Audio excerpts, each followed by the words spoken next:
Acts chapter 25. Hence, Festus, having stepped on into the prefecture, after 3 days, stepped up into Jerusalem from the city of Caesarea.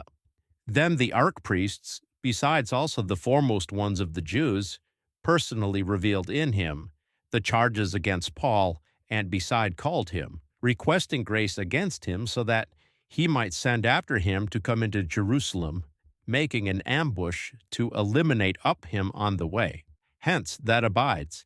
Festus answered that Paul be guarded, having come into the city of Caesarea, but that he himself is about to go out there in quickness. Hence, those in among us, he explained, who are able to downstep, let them accuse him, if there is anything impertinent in this man. But spending time in among them, not more than 8 or 10 days, downstepping into the city of Caesarea again, and the other day thereupon, taking seat on the podium, he commanded Paul to be led before him. But when he had become led by, those Jews having downstepped from Jerusalem, stood about him, bringing down against him many and heavy guilt requirements, which they were not strong to show to be true, while Paul vindicated himself as follows: Neither towards the law of the Jews, nor towards the consecrated site, nor towards Caesar did I fail in anything. But Festus, wanting to lay down grace to the Jews, answering Paul, said, Are you willing, having stepped up into Jerusalem, to be judged there before me concerning these things? But Paul said, I am one having taken stand on at the podium of Caesar, where it is binding for me to be judged. In regards to not one thing have I done injustice to the Jews, which you, yea, you, know more ideally than they.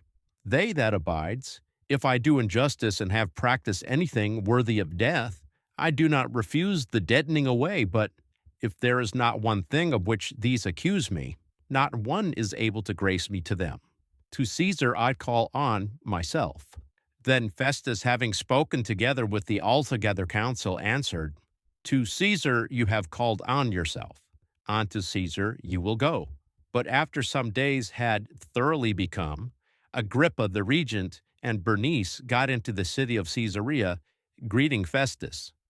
But as they spent there more days, Festus emphatically set up forth the accusation regarding Paul before the regent, saying, There is a man here, one having been left by Felix, a bound one, concerning whom, when I had come to be present in Jerusalem, the archpriests and the preceders of the Jews personally revealed in accusations to me, requesting a down deprivement of right against him, to whom I answered, It is not the custom by the Romans to deliveringly grace any man to anyone.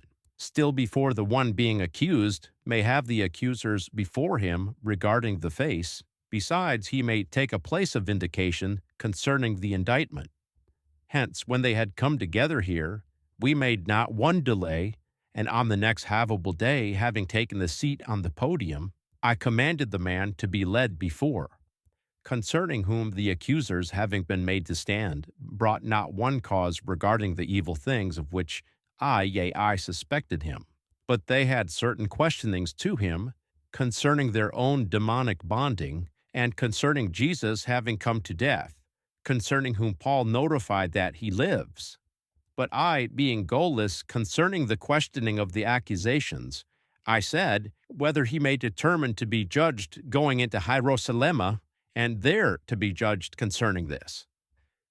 But Paul, calling thereon that he be guarded for the judgment diagnosis of the honorable one, I commanded that he may be guarded till I send him up to Caesar. But Agrippa said to Festus, I determined to hear from beside this human also myself. The other day he explained, You will hear him. Hence, the other day thereupon, when Agrippa and Bernice had come with much appearing, and had come into the hearing site for guarding justness, together with the chiliarchs, besides also with the men, those according to the outhaving of the city, and due to the commanding of Festus, Paul was led before him.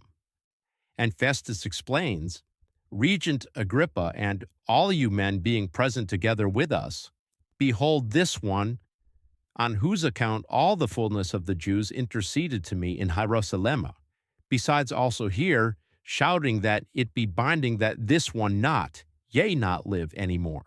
But I took down from the statement that he has practiced not one thing worthy of death, but while this his calling to the honorable one, I judged to send him, concerning whom I have not anything secured to write to the Caesarean lord. Therefore I led him before you, and foremost before you, Regent Agrippa, so that after the investigation has become, I may have something that I could write. For it deems to me in considering sending a bound one not to signify also the guilt cause against him.